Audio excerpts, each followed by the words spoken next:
प्रधानमंत्री और मुख्यमंत्री जी की डबल इंजन की सरकार है, उसके साथ हम लोग का बिहार फर्स्ट, बिहारी फर्स्ट है।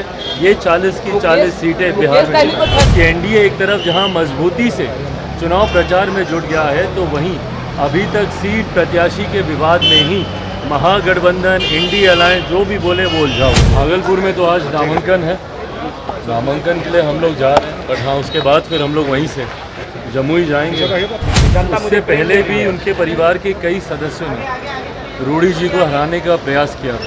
चुनाव प्रचार की शुरुआत मेरे लिए, मेरी पार्टी के लिए गर्व की बात है कि मेरी कर्मभूमि जमुई से कर रहे हैं। 400 पार एनडीए गठबंधन करेगा, ये विश्वास मोदी की गारंटी से आता है। नमस्कार, आप देख रहे हैं देशवा न्यूज। मैं हूं प्राची सिंह आपके साथ। लोकसभा चुनाव नजदीक है, वैसे में तमाम जो पार्टियां हैं अपने अपने प्रचार प्रसार के लिए अपने क्षेत्र में जा रहे हैं। वहीं आज लालू प्रसाद यादव की बेटी रोहिणी आचार्य भी अपने क्षेत्र में जाती है चुनाव प्रचार प्रसार के लिए। जब चिराग पासवान भी चुनाव प्रचार प्रसार के लिए जाते हैं एयरपोर्ट पे, तब पत्रकार उनसे सवाल करते हैं कि आज रोहिणी आचार्य भी सारण क्षेत्र, जहाँ की एनडीए के जो राजीव प्रताप रूडी से उनका सामना होगा, तो उन्होंने साफ तौर पे कहा रोहिणी आचार्य हो या कोई हो, महागठबंधन में हमेशा कोई आते हैं लेकिन कोई जीत नहीं पाते।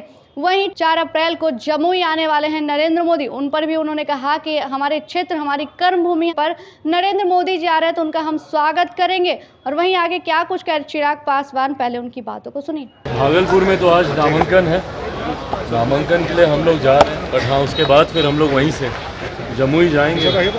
4 तारीख को प्रधानमंत्री बिहार में चुनाव प्रचार की शुरुआत मेरे लिए, मेरी पार्टी के लिए गर्व की बात है कि मेरी कर्मभूमि जमुई से कर रहे हैं। तो उसके बाद हम लोग जमुई जाएंगे, वहीं पे रहकर 4 तारीख के कार्यक्रम की पूरी तैयारी का जायजा लिया जाएगा। लालू प्रसाद यादव की दूसरी बेटी चुनावी मैदान में उतरी है।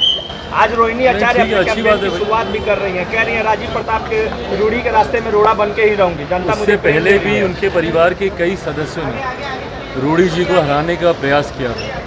मुझे लगता है प्रधानमंत्री जी के नेतृत्व में जिस तरीके से एनडीए गठबंधन मजबूती से आगे बढ़ा, जहां एक तरफ हम लोग नामांकन और तमाम तरीके की चुनावी प्रचार हम लोग शुरू कर चुके हैं, 4 तारीख को प्रधानमंत्री औपचारिक तौर पर चुनाव प्रचार की शुरुआत कर देंगे, तो वहीं महागठबंधन के भीतर सीटों को लेकर, प्रत्याशियों को लेकर तमाम विवाद अभी भी बरकरार है। ये दर्शाता है कि वो गठबंधन कितना असहज है। ऐसे में ये संदेश बिहार की जनता तक पहुंच रहा है कि एनडीए एक तरफ जहां मजबूती से चुनाव प्रचार में जुट गया है, तो वहीं अभी तक सीट प्रत्याशी के विवाद में ही महागठबंधन, इंडी अलायंस जो भी बोले वो उलझाओ। 400 पार की बात कर रहे हैं आप, 400 पार की बात कर रहे हैं, लेकिन कहा जा रहा है कि मैच फिक्स ऑलरेडी हो चुका है। 400 पार एनडीए गठबंधन करेगा, ये विश्वास मोदी की गारंटी से आता है।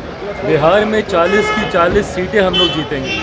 जहां एक तरफ मेरे प्रधानमंत्री की गारंटी है, तो वहीं प्रधानमंत्री और मुख्यमंत्री जी की डबल इंजन की सरकार है, उसके साथ हम लोग का बिहार फर्स्ट, बिहारी फर्स्ट है। ये 40 की 40 सीटें बिहार में। तो आपने साफ तौर पे सुना चिराग पासवान, जो कि लोक जनशक्ति पार्टी के राष्ट्रीय अध्यक्ष, उन्होंने कहा है कि 4 तारीख को हमारे नरेंद्र मोदी जी आ रहे हैं तो हम उनका स्वागत करेंगे। वहीं इस बार 40 की 40 सीट पर विजय प्राप्ति होगी और 400 के पार जो नरेंद्र मोदी हमारी बोलते हैं वो सच साबित होगी। महागठबंधन में हमेशा कोई आते हैं लेकिन कोई जीत नहीं पाते, और इस बार फिर वही होगा। इस बार भी वो जीत नहीं पाएंगे, हमारा एनडीए ही जीत पाएंगे। फिलहाल इस वक्त की खबर में इतना ही। देखते रहे देशवा न्यूज़। धन्यवाद।